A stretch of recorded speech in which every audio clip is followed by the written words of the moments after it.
choice. Those of us don't know, don't like you cowards. Dear Dr. Lake, this world is wrong to be.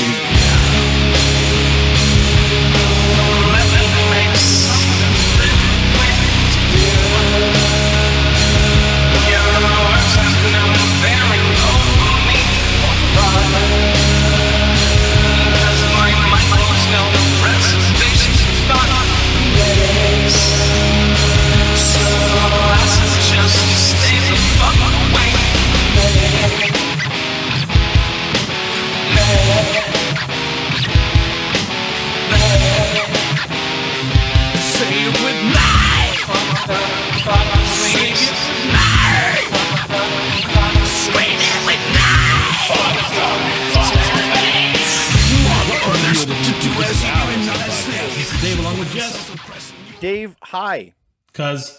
What's up? And Craig. Caught me off guard. Bringing you our perspective on the world of professional wrestling. No inside sources, no ties to the industry, just stories from the diehards, sharing opinions with you. And now on to our topic today, ahead of their time. Hit us up on Instagram at O.W.P 2019. Click on Linktree. You can find us on several platforms, including Apple, Spotify, Soundcloud, YouTube, iHeartRadio, Stitcher, and Google Podcast. But don't forget, we're also part of the Wrestle Hub family, all about wrestling podcast. Catch them at the Wrestle Hub at YouTube and Instagram. What is ahead of their time, guys? Every time Cuz leans back, Waylon Mercy looks like, I got him finally. And then Cuz comes back in, and I'm like, thank God. Yeah. He's like, whoa! It doesn't work for me. Cuz, everybody. I'm like, Cuz, where are you? And then he comes back, I'm like, oh, thank God. Waylon Mercy got him. Took me out to the swamp. Got him. You got him. So these are people that I have chosen. And there's many more. So maybe this could be a multi-parter. There's a lot of wrestlers that come around that maybe you don't remember, or they just kind of were there for like a year or something like that, or a couple years here and there, and just sort of went away. And you bring them up in conversation, you're like, oh shit, I remember that guy. But a lot of the reasons why some of them like burn bright real quick and then go away was they're sort of ahead of their time. You know, there's a lot of people that we can look back on and be like, wow, if they would have debuted that character 10 years later, it would have hit gold, or the wrestling audience would have been ready for it. And so I feel all these guys are perfect examples. The very last person you're going to talk about, people might want to debate me on, but I really feel that his initial run was way ahead of its time. Way ahead of its time. Yeah. But that's just that's my little definition. No. Craig, anything to say there, buddy? No, I like these guys. I think there's all stories and parallels and reasons to give why they are ahead of their time and how they kind of relate to guys now that came after them. I'm excited for this. This is some good stuff in here. And Kazaroon. Yeah, man. You can see all the names that we're looking at here, and you see the influence, or you've seen from stars of the future from that era, how they greatly influenced a bunch of the wrestlers of today, and then so on. The wrestlers that they influenced others, and blah blah blah. But yeah, a lot of good names on here. It's gonna be fun. All right, you guys ready to jump in? I guess. Well, sure. I'll put this on. Why not? Mute, because my phone has had enough of that action. Oh yeah, let's do that. Just trying to be part of the damn podcast over here. Stupid phone. All right. First one is Bad News Brown. He was in WWF from 1988 to 1990. He had a very short run there. Bad News Allen came from Stu Hart's Stampede Wrestling in 1988 and debuted in the WWF as Bad News Brown. He was a heel with a no-nonsense type of attitude. He was that lone wolf and only did things that benefited him. I bet that sounds familiar, doesn't it? In the land of cartoon characters, he was the most reality-based gimmick of that time, but he left the company in late 1990 due to his dispute with Vince McMahon over money and the promise of being the first ever WWF Heavyweight Champion of color. And also, too, it is so true. Like, when I wrote the notes, I was like, I think that best sums it up. They were total cartoon characters in 1988. Oh, yeah. He was like this reality-based gimmick. Then they even tried to cartoon him up. Like, he had that saying that, you bunch of beer-bellied sharecroppers or whatever. Like, it's like they had to give him a tagline to try to, like, cartoon himself up a little bit. But he was full-on, like, all dressed in all black. He had, like, a black glove. Black trunks, black glove, black trunks, bald head, black boots. goatee. Huh? Yeah, shaved his head bald so he looked menacing. And, like, he just... And so he was just this, and even on heels, there was Survivor Series that he'd be on the team of heels, and they would, misfire, like, a typical thing that heels do or whatever to get the crowd cheering is like, the one will hold face, and then the other guy will go to punch him, but the face will duck and hit the other guy by accident. And Bad News would just say, fuck you, and just walk out. And he did it like 2 years in a row. And every Survivor Series, when he was a part of a team, he would be like, fuck off, and just leave. So he totally had like this, dare I say, Stone Cold-esque like to him, like this, don't trust anybody, do everything for yourself kind of thing, which was Stone Cold's Everyone's against original. me. Yeah, everyone's against me, which was Stone Cold's original concept of the Stone Cold character before it really took off. So Bad News was super ahead of his time because he didn't work out that well because he was just sort of a mean guy, a mean badass that wanted to, and he never cheated to win. I don't ever remember Bad News really cheating to beat anybody per se. He probably get DQ'd a lot, but Yeah. never, And so he was just he deliberately wasn't- hurt people would get DQ'd, but he wouldn't cheat to win. They wouldn't hide it. You just cannot read Brown. You're absolutely right, Sean. You cannot read him. You don't know what is behind those icy eyes. Look at that. The Ghetto Blaster. Coco Beware falls victim. And Bad News Brown, the victor.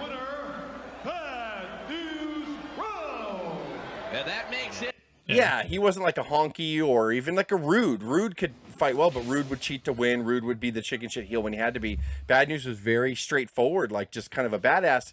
So much to the fact that you're in a land of you never cleanly beat faces, first of all, if you're a heel. That's just the way Vince did business. And you're never going to beat the Hogans, the Warriors, the Savages clean at all. So it's like they almost booked Bad News to not be successful, if that makes sense. Like, and then behind the scenes, Bad News has gone on before he passed away on shoot interviews saying that that Vince promised him, I want this character to be badass. I want to make you the first ever, champion of color. I want all this stuff for you, and you're going to feud with Macho Man, which he did. And it was a cool feud, I thought.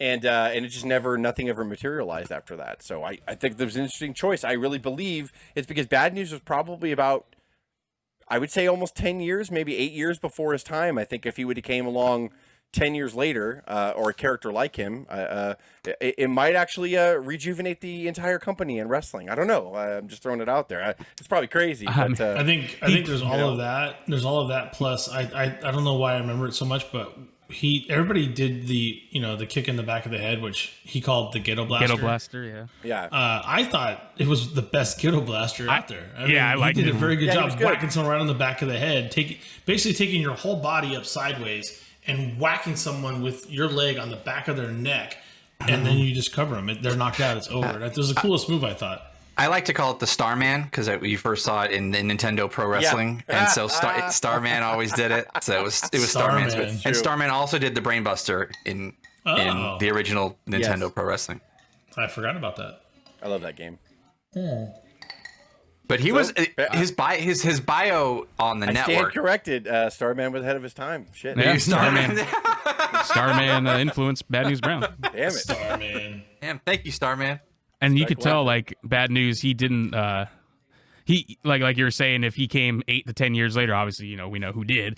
But if he, when you looked at him, when you go back and watch the videos, it's like that guy doesn't fit in that cartoon era. He definitely would fit in better in the Attitude Era. And that Ghetto Blaster, I love that move. But I also feel because of how real and mean Bad News Brown was, he should have done something quicker that wasn't as flashy. I think that was his way of like trying to kind of, not, he had that move already, but like that was the only thing that was flashy about him, superstar-esque. He was a judo practicer. Yeah, that's true. Yeah, Olympics. he is a judo black belt. Yeah. So I think he wanted to work in some kind of martial arts-ish kind of feel to it too. But he was legitimately a badass. Like, it was still a great move though.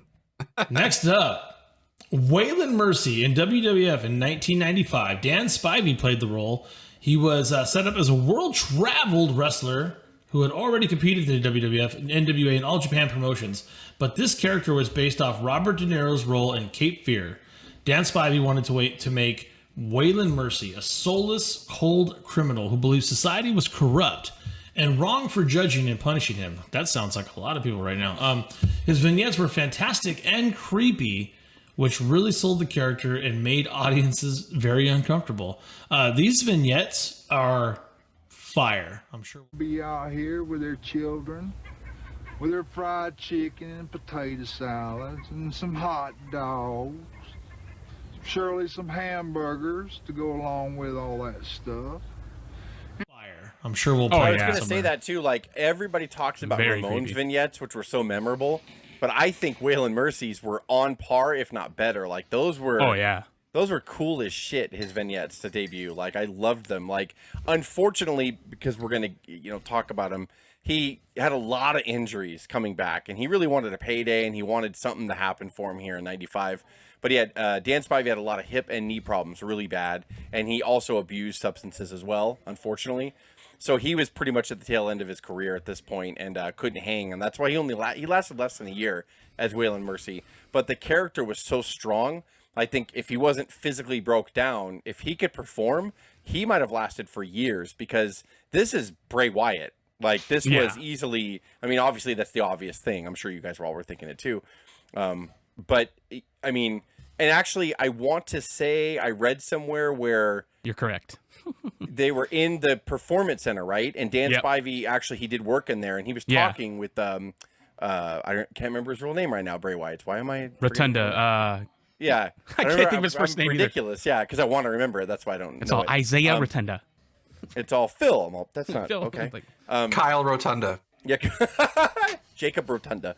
So he was in there, and he was talking about this character he wanted to do, and Dan Spivey's just basically told him, be Waylon Mercy. Yeah, he's like, why don't you do Waylon Mercy? Be like a cult leader / kind of psychopath, but you believe your own reality. You believe everything that you say. Everybody else is wrong. Everybody else is corrupt. Everybody else is against you because they're wrong. You're not crazy. The world's crazy. And that's kind of what started hatching him. And there's so many similarities with the promos and just the creepy rocking chair promos from Bray Wyatt that the vignettes, one of them that was so creepy, he was in a fucking park.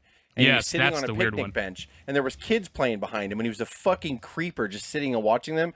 And he's like, all these families come here for these picnics, and they have the potato salad and the hamburgers, and they just don't know the destruction around them. They don't know the evil. And I'm like, fuck, that is creepy as fuck. And the kids are all like laughing and playing in the background. It's like, you're the evil Waylon. Yeah, I'm like, you're dude, that's evil. crazy. Like, and he did a kills lot the of other bug ones on too. one of them, right? Yeah, he smashed a caterpillar on his arm or whatever. Yeah. And so good. Like, that character, unfortunately, was way better than his physical ability at the time. And that's not, I mean, it was years of injuries just catching up to him.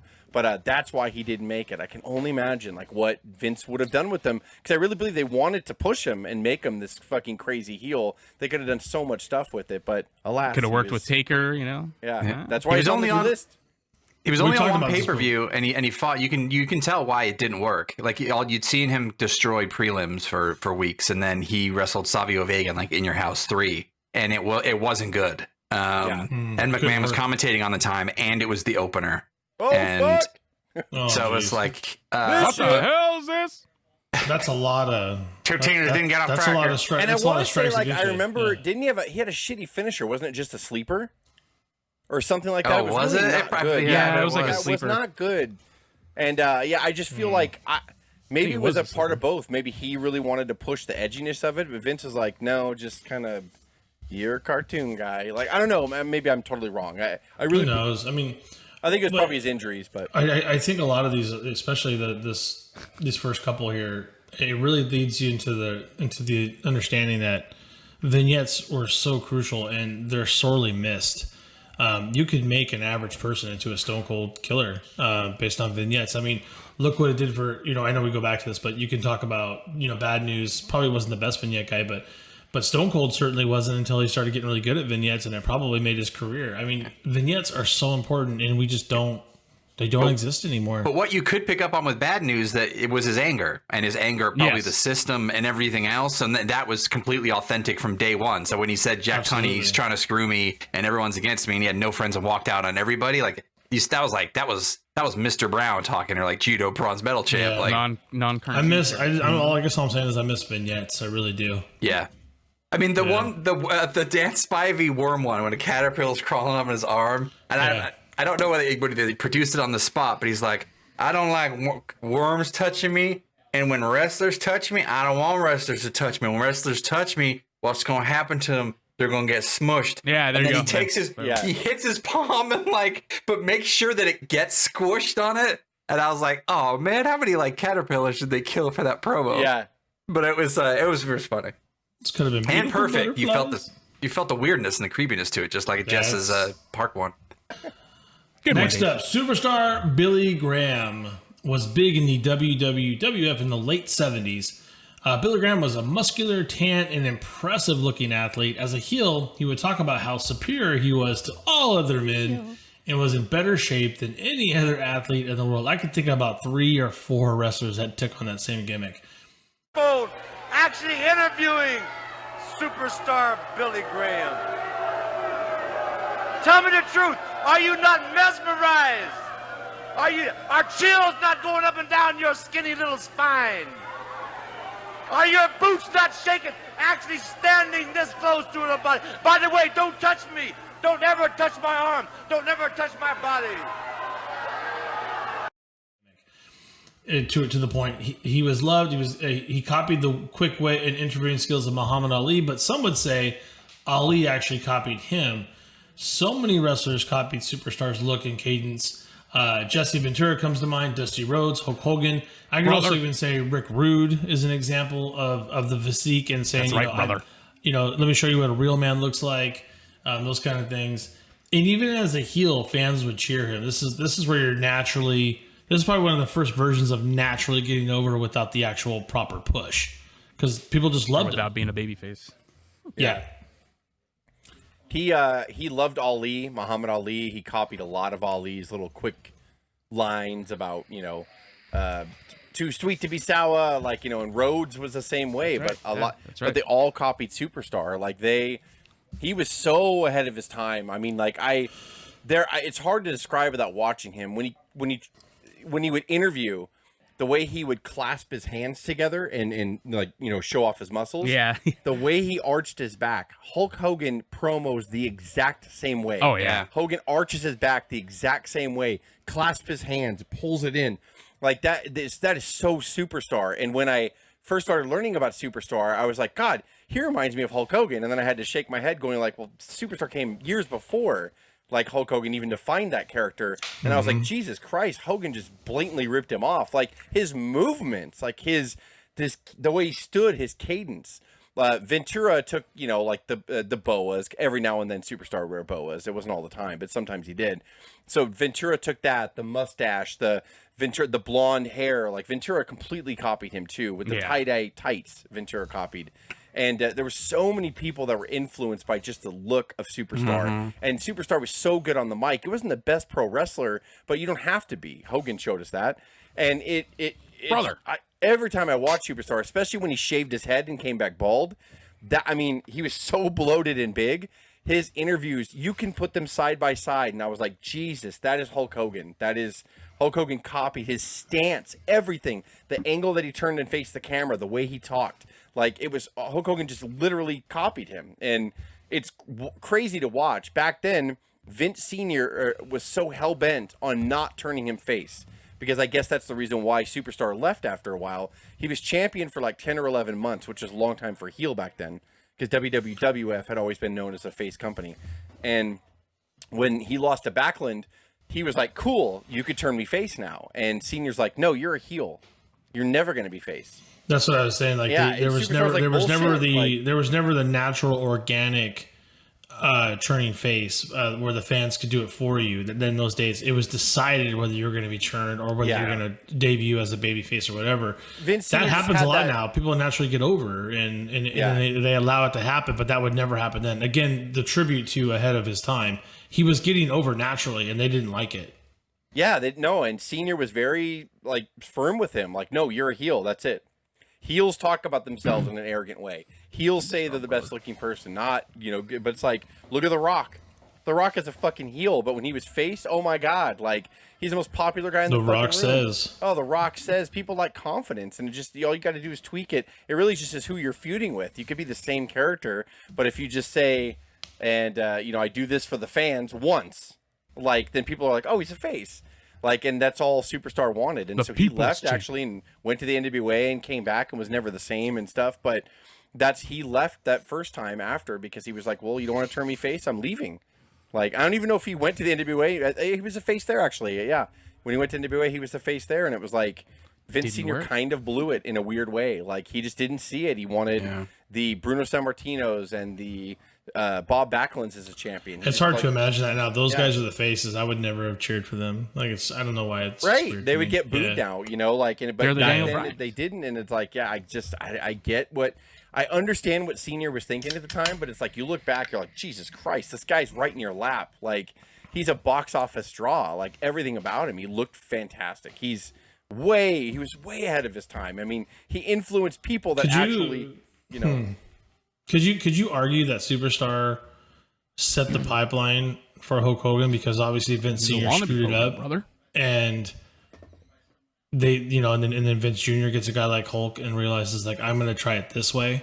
In my fantasies, when I am sitting down interviewing Vince McMahon about his career and his life, because he would let me do it.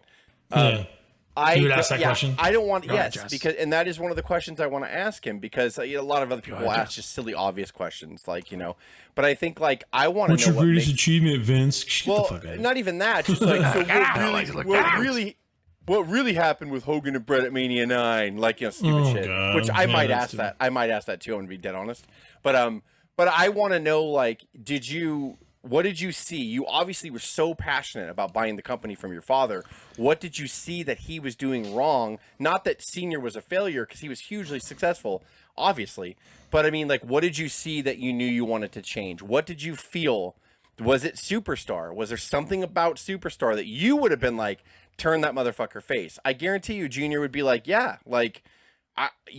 When you see money and you see the fans cheering, you go get it. You just turn him face, and then he's your guy. Like, how could he not be? Like, I'm curious. Maybe he might be like, no, I agree with my father 100%. Like, fuck Superstar anyway. Like, fuck that bitch. But but when you look at Hogan and what Hogan became, that was Superstar. Brother. That Superstar could have done that in the late 70s, early 80s. But alas, like, I'm glad it didn't happen. We all know Superstar took a time machine to the future, saw Hogan, ripped him off. Ripped him off. All right. Yeah. Well, Billy told me, brother. He said, you're Hulk Hogan in the future, brother. I mean, he was an extension. I mean, it started with Gorgeous George, but Billy Graham, I think, from him, you have offshoots of Andre, Savage, Hogan, and even before that, Ventura, and anyone that was flashy and tanned and blonde.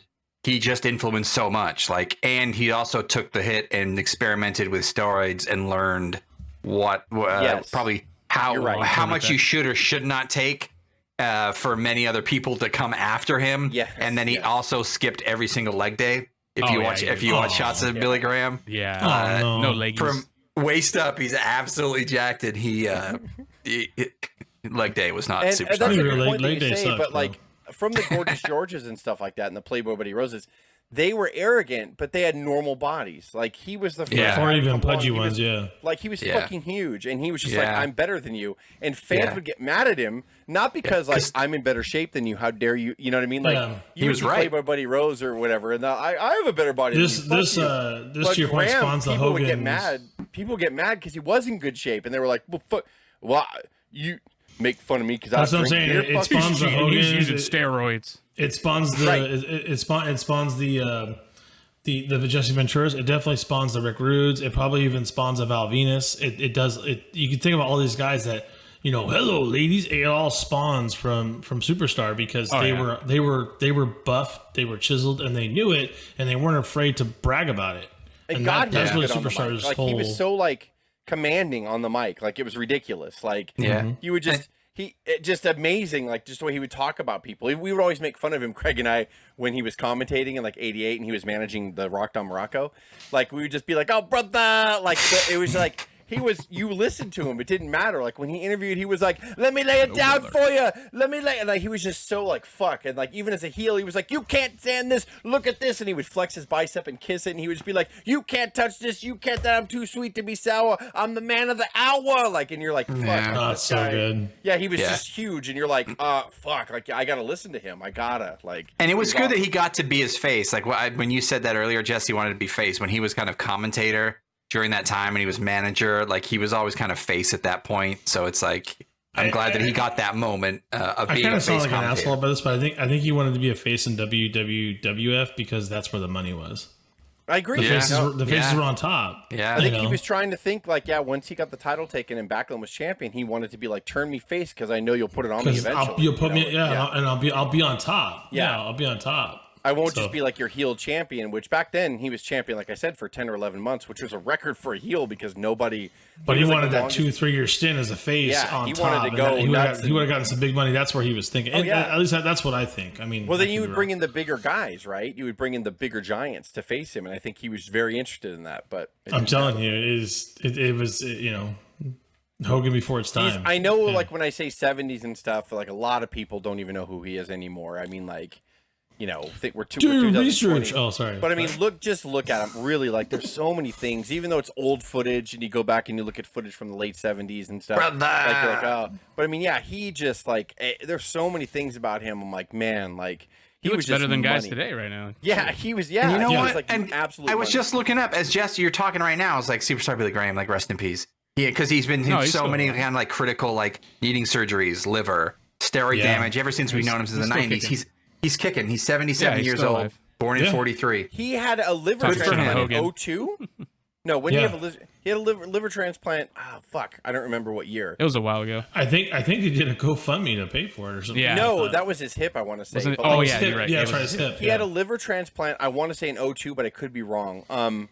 And about 10 years later, he went back. He had fibrosis of the liver again.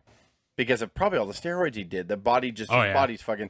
But the doctor said you only have like a year or two left to live on this liver if you don't get another one. I don't believe he ever got another one, and he's still alive. He's had a lot of hospitalizations from liver disease and stuff, but like he's still alive. Like Craig said, at 77, he did so much steroids. It's kind of half funny, but you're right. But it's true. It's like, oh my God. He did so much steroids, and like he did so much that it deteriorate his hip, it killed his liver, like all in one shot. It was just like he's had hip transplants, he had a liver transplant, he's had knee surgeries. Jesus, like this guy should have died 5 times in the last 20 years, and he's still going. Like he's still kicking. Why do you have all those zits on your back, Mr. Graham? Brother. Shut up. The powers his brother, the better than yours. It's my zits will kick yours. Look at the size of this back, brother. You see any zits on Hulk Hogan's back, brother? No, you didn't, brother. All right. This is my favorite. This is the best. Goldust, and it's interesting. We got WWF from 1995 to 1999, but honestly, his career in WWF/E is much longer. A lot of it's just in the back and makes some appearances here and there, but. Until getting fired from WCW in 1995, Dustin had been using the Rhodes name. It was always associated with his father, Dusty Rhodes.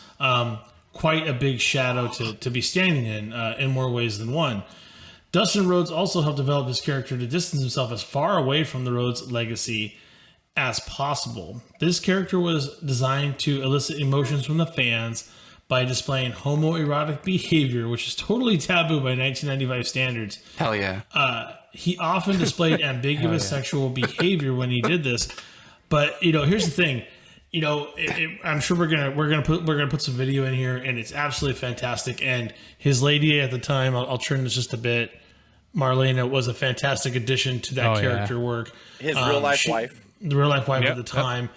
Smoking a cigar, looking dead, gorgeous, all in gold, just like Goldust. Goldust would take on several personas of the character, in my opinion, different makeup picks, the wig. Look at the robe he's wearing now. And he would adapt through Goldust throughout the years to even tag with people like Booker T. Like that sounds so weird, but it was so amazing. It was great. Goldust worked from anybody to Roddy Piper to the great wrestlers live even today. Goldust has the most amazing power slam that you could ever ask anyone to deliver. Goldust can work better than I would say 80-90% of wrestlers out there, but he carried on this character persona that was so over the top. And I can remember to this day, I know we've talked about this before, and I'm sorry if we repeated it in past podcasts, but there was a time where I literally Goldust was on SmackDown. It was somewhere around like 2014, 2015. And he put on this great match, and I can't remember who it was with anymore. It didn't matter. Probably with the Shield, because him and Cody Rhodes were feuding with the Shield. Yeah, and I pulled over and I was talking to Jess on the phone, and I said, we literally said, was Goldust just ahead of his time? And Jess is like, absolutely he was. Look what he's doing now.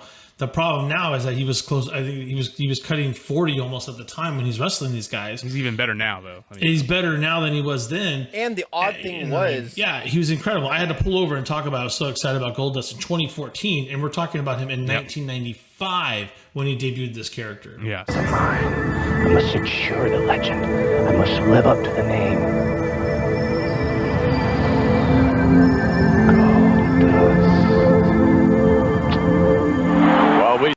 Yeah. When the Attitude Era came around in like 97, 98, he actually lost steam because everything was so chaotic and Jerry Springer that Goldust actually he was tame compared to everything. It was weird. It's so odd to say that. If you really watched him in 95 and 96, that was crazy shit. And it pushed every homophobic button in people that had that in their souls. It pushed it on purpose. And I think Vince was just really trying to push that to get people to come out, obviously. But I didn't think he's androgynous. I think it had an adverse effect. I don't think people wanted to come out and see Goldust for that. Vince's hope was like he wanted to prey on people's hate, legitly. If you hate that lifestyle, come out and buy a ticket and watch him get his ass kicked. But I don't think it worked out. I think that when you deal with real life rage like that, and there was a lot of people, and there still is now, that don't like that lifestyle and really have hate in their hearts. I don't think that does not translate to box office, unfortunately. I think that when it's a light issue, like telling your boss to fuck off, then they will buy tickets and come out. But when it's a really come and watch this guy get beat up because he leads a lifestyle that you don't like or you don't approve or might be against your religious standards, I think people are like, I'm not coming out for that shit. Fuck that guy. Yeah. And I think that was the visceral response that Goldust got. Was people hated him, and like it didn't lead to box office. It led to, I'm not saying he hurt business. I'm just saying at the time, that's why the character is ahead of its time, and it didn't get over at the time. People were not ready for that. People in the locker room didn't like Goldust's character. They loved Dustin the person, but they did not like his character. Also wasn't kid friendly, appropriate. There either, was a lot of reasons. I'm sure there was a lot of parents. I'm sure a lot of parents are like, you know, you're right, but there's a huge difference from for some reason when you cross that sexual line. You know what I mean? Like I think that is for some reason that's the line. I'm not saying I agree with it or made the line. Yeah. When you cross that line, but you're right though. Yes, you're correct. A lot of people didn't like Stone Cold, but you know that's a you'll sneak behind your parents' back to watch Austin. You know what I mean? Yeah. Whether it's go to a friend's house or whatever. Yeah, I don't know if a lot of people are sneaking past their parents' back to watch Goldust get beat up because it was such a real and kids don't understand what homosexuality was. So, but they always made sure they pulled back. He was kind of ambiguous, really. And did you hear the story? I want to say Russo told it, and some people did back it up.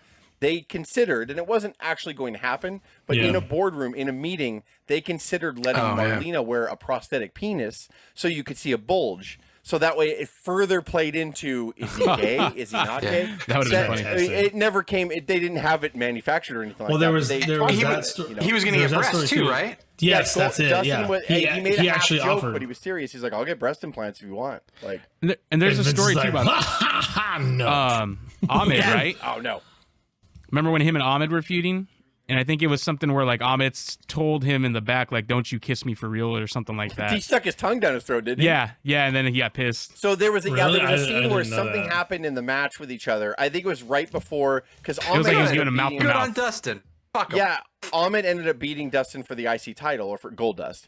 And I think to set up their feud, something happened to Ahmed where he got stretchered out and he got knocked out. So Goldust came back and he was like, let me give him mouth to mouth. And so he totally rubbed his fucking, like, Ahmed's unconscious and leaned in and French kissed the fuck out of Ahmed Johnson. I mean, tongue in his mouth, left gold paint on Ahmed. So when Ahmed got understandable up, why Ahmed would be pissed. Yeah, Ahmed was supposed to go on a tear to find him. Ahmed was pissed. I mean, legitimately. He picked that stretcher up and fucking threw it like it was a feather. He was mad. And he punch the door and like bend it or some crazy shit. Like he did went some crazy nuts stuff. And he was like fucking yelling and screaming like you told it was legit. Like Ahmed was super pissed. Like I mean it was he did a lot. Scott Hall, Razor, never liked working didn't with like that, Goldust yeah. because of that. Yeah, Razor because didn't like it at all. He would do the move where he would get behind him, like when they would trade wrestling moves, and the wrestler would reverse it and get behind you in a waist lock, and Goldust would run his hands up their chest and do a sexual move towards him. And Scott Hall was like, I don't like that at all. I hate it. Like I don't think it's like. They're doing. That's first aid. He's saving his life. That's the most revolting thing I've ever seen in my life. Get him out of there. Come on. Our man Johnson needs help. Come on. Get him out. Move him out of there. Medical attention administered. Get him out of there. I'm not saying they're good or bad people for not embracing homosexuality. No, because but no, you don't know. No, time, Scott Hall's childhood. Who knows what he went through? And I believe he did. Right. Like there are reasons for. Yeah, you know what? I think you're right. Well, I know Jake did, but I don't know. Scott, I don't know. Yeah, it's understandable why they wouldn't want it in the ring, though. I mean, it's the same reason as I don't care for Joey Ryan. That's why we're talking about him, right? Like he was ahead of his time, and it's so funny when the time came, which was only like 3 years later, he blended in, and like he just kind of faded away. It wasn't like so taboo anymore. When Mae Young is fucking shitting out hands, Goldust for some odd reason, Goldust doesn't seem very controversial anymore. It was the work he was doing later on, like I said, with the Shield afterwards, and with Booker T and those backstage antics and being able to wrestle for one, but also having a ton of fun in the back. And when I can't remember how, but he got hit with a cattle prod, I think, and he developed the stutter the whole time. Yeah, he got shocked. He got shocked with the cattle prod. Shocked. No, that's right. It was like an electrical setup in the back, and he touched it or something like that. Yeah, and he was like, and he would stutter, and it was genius. I remember the funniest vignettes, though, or the promos or skits, whatever, were him and Booker. Oh, when they were Darth Booker Vader. played off him remember so when well. The Rock would come in and cut promos? Kenobi, and they had the Star They Wars would outfit. be kind of like friendly fighting, like Goldust and Booker, and then The Rock would come in, and then you just see Goldust in the background, and he would like try to mock The Rock. Remember, he painted his eyebrow on him higher. Yeah. Fucking great. Oh God, it's so good. And then like he would every time The Rock would make a joke, he would shake his head and start rubbing himself. And The Rock, they would both stop talking, and he would just start like rubbing his nipples. And then The Rock looked at him, he's like, "What are you doing?" Like it's so great. And, like Goldust was like, I'm sorry. I was just like, it's so. I got excited. Huh? It's a gimmick that from the Rhodes family, and there is something to the rumor and to the theory that like everything Vince did was wanting to destroy the Rhodes family, like putting polka dots on Dusty and giving this to Goldust. But and both of those guys Stardust. still hit it out of the park. This is something that could have destroyed Dustin Rhodes forever, and he had the courage to do it, to give his all to do it, and to kind of to come out and twist the character and reinvent it to where the dude, Dustin, has been wrestling since 1988. It's been 33 years, and he's still actually putting on good matches in AEW. It still has a formula of the character, too. The face paint, the bodysuit. He's still relevant. From his promos to he's worked with everybody. Like, he's been through trials and tribulations, from his wife to his demons, and like that dude, like the courage on him to do this gimmick and to shove it into his face, and then I guess Vince to still protect him for many years, and like to still let him kind of be around for so long, because maybe as a reward for doing this gimmick and the damage and the danger it could have done to him during a time when it wasn't accepted. Like, he broke some ground. Like, he had to go all the way with it. You can't do a character like this and be half-assed about it. That's for sure. Right. Dustin Rhodes' legacy episode may be on the way. Is all I'm saying. There's one thing to do Gorgeous George. There's one thing to do Adrian Adonis, and then there's this. There's the Goldust. Sorry, like if you strip him down, honestly, like just take the face paint off, take the wig off, take everything off.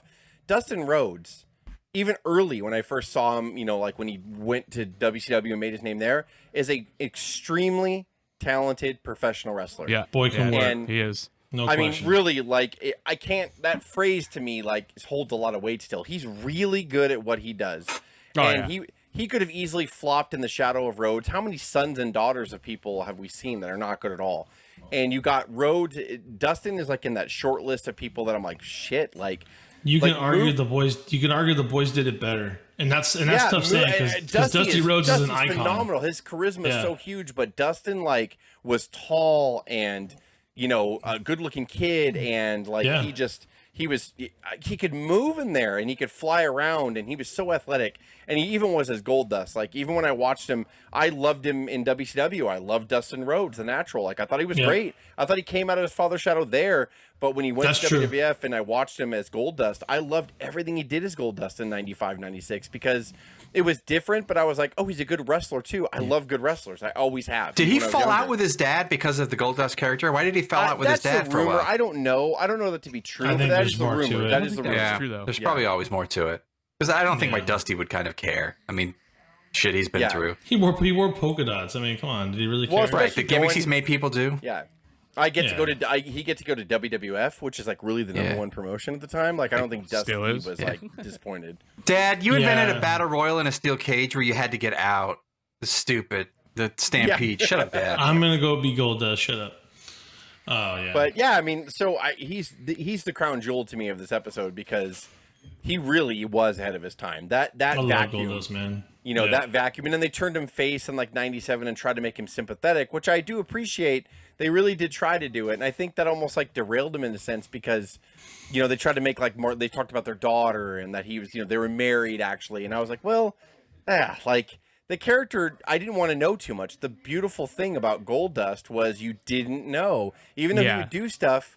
It's like, is he doing stuff to push buttons, or is he doing stuff because he's really that he was their Marilyn Manson. What can I say? Yeah, like, you know, but he would never. That's so but good. He was tell Marilyn you. Manson. That's what he was. Yeah, and on top of that, in his promos, Goldust would never tell you on purpose. He would always keep you guessing.